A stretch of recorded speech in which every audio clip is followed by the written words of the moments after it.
Kiprah politik Presiden ke-7 RI Joko Widodo diyakini tidak akan redup pasca didepak dari PDI Perjuangan.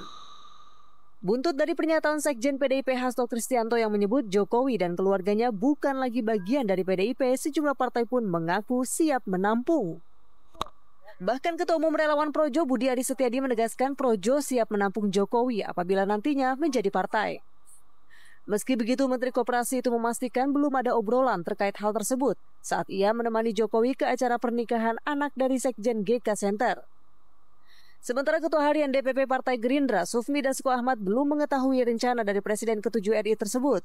Dasko menyatakan partainya untuk sementara waktu belum menyiapkan posisi untuk Jokowi. Sebelumnya, usai pertemuan jamuan malam di Rumah Kertanegara, Presiden Prabowo menyatakan Gerindra tidak bisa memaksa Jokowi. Prabowo menekankan partainya terbuka apabila Jokowi dan keluarga ingin bergabung. Sering ketemu Jokowi bisa bikin harga diri Prabowo jatuh di mata rakyat. Ini alasannya. Guys, akhir-akhir ini banyak banget nih yang berspekulasi apa tujuan pertemuan Jokowi dan Prabowo kemarin. Bahkan nih ya, kalau keseringan ketemu kayak gitu, malah bisa jatuhin harga diri Prabowo loh dan dicap petugas Jokowi. Kekhawatiran ini disampaikan sama Ray Rangkuti dari Lingkar Madani. Bagi Ray, kalau ini terus berlanjut, ya bisa dinilai Prabowo tuh nggak percaya diri buat pimpin Indonesia. Masa perlu konsultasi ke Jokowi dulu? Kan presidennya itu Prabowo, bukan Jokowi. Menurut kalian, buat apa sih guys Prabowo masih harus ketemu Jokowi? Prabowo terbuka kalau Jokowi mau masuk Gerindra. Masa mau balas budi menang Pilpres? Guys, pertemuan antara Prabowo sama Jokowi semalam bikin banyak banget yang memprediksi pasti ada pembahasan politik. Salah satunya yaitu kalau Jokowi itu mau gabung Partai Gerindra yang diketuai Prabowo guys. Bahkan nih ya, Prabowo ternyata juga terbuka loh kalau Jokowi mau masuk partai, tapi yang gak maksa juga katanya. Apalagi kemarin PDIP juga mempertegas kalau Jokowi itu dan keluarganya bukan lagi bagian dari PDIP. Kalian setuju apa nggak nih guys kalau Jokowi gabung ke Gerindra? Siapa setelah Miftah yang akan menjadi sasaran kekuatan netizen berikutnya? Karena Budi Aris sesumbar, semua partai siap tampung Jokowi usai dia dipecat PDIP. Ini ada tayangan menarik juga ya, coba kita lihat ya. Ini siapa target berikutnya? Karena kalau sudah bicara kekuatan netizen, ini dampaknya luar biasa ini. Miftah mundur, netizen plus 62 merayakan kemenangan sambil menetapkan target berikutnya yang harus di take down. Jadi hati-hati ya pejabat-pejabat hari ini, Anda harus betul-betul hati-hati karena netizen hari ini semakin berdaya, semakin berdampak. Gitu ya. Karena kita lihat di sini ya sudah mulai sesumbar ini Budi Ari. Ketua Projo Budi Aris Setiadi mengatakan bahwa banyak partai yang mau menampung mantan Presiden Joko Widodo secara resmi setelah resmi dipecat PDIP, termasuk Projo jika nantinya menjadi partai politik. Ini ada feedback suaranya ya, masih ada kendala, mohon maaf ya. Mudah-mudahan tidak terlalu mengganggu. Baik. Semua siap menampung Pak Jokowi, semua partai katanya, termasuk Projo kalau jadi partai.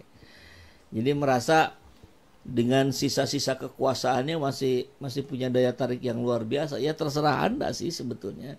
Tapi yang kita fokuskan kan cara-cara Anda yang selalu sesumbar ini akan kena tuahnya juga oleh netizen. Hati-hati ya. Budi mengaku tidak membicarakan politik sama sekali saat menemani Jokowi ke acara pernikahan itu. Budi seperti heran ditanya hal politik oleh wartawan pada hari Sabtu dan akhir pekan. Jadi kalau Sabtu dan Minggu copot itu ya, lepas jabatannya ya, Anda bukan menteri gitu, Anda bukan orang politik gitu. Kan ini yang kemudian disinggung kemarin ketika ditanya kenapa Pak Prabowo endorse Ahmad Lutfi. Itu kan dilakukannya hari Minggu. Jadi kalau hari Minggu Anda bukan seperti presiden, lah kan tetap presiden. Jabatan itu melekat dimanapun, kapanpun. Masa hari Sabtu Minggu harus ada PLT presiden atau PLT menteri gitu? Karena Anda Budi Ari pengen melepaskan diri dari persoalan politik dalam negeri misalkan. Kenapa? Karena ini Sabtu, karena ini Minggu. Ya nggak bisa dong. Itu konsekuensi Anda sebagai pejabat, Budi. Nah, oke. Jadi ini juga respon dari Pak Prabowo. Coba kita dengar ya tentang Miftah. Iya, tadi saya sendiri belum lihat langsung, tapi didapat laporan beliau sudah mengundurkan diri.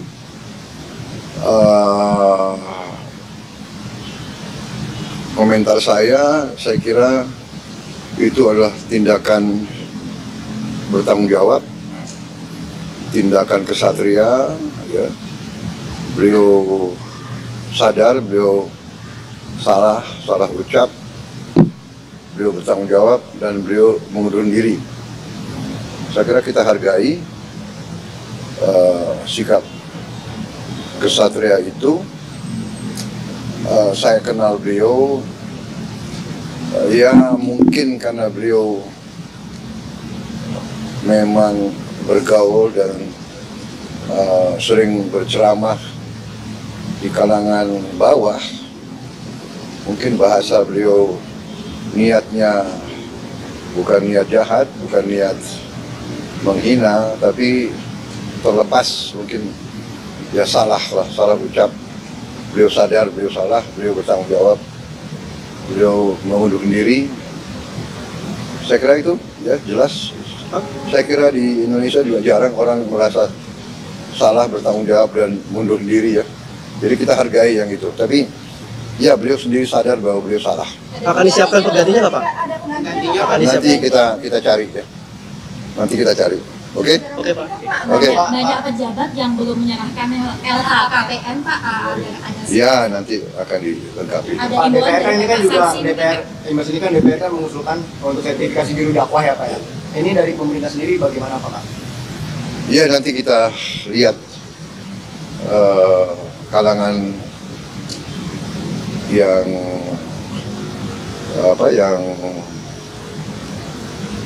mengerti masalah ini semua, nanti mungkin mereka akan kasih masukan ya. Majelis Ulama,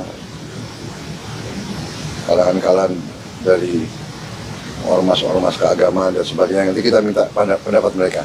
Oke? Pak, PPN Terima kasih ya. PPN 12% perubahannya seperti apa Pak? PPN 12% Pak. Kan sudah diberi penjelasan ya, kan sudah diberi penjelasan.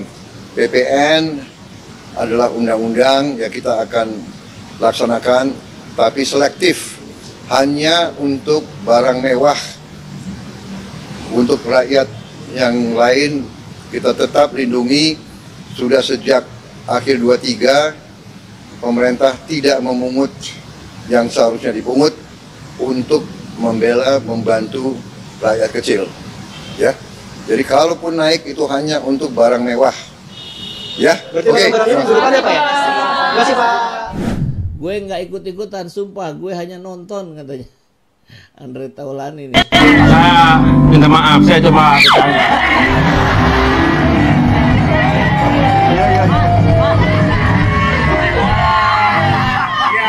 Saya cuma bercanda ya, Mas. Saya tahu Pak. Gak ada maksud apa-apa. Gak ada maksud apa-apa kok. Saya juga ingin memberangkatkan Anda umroh.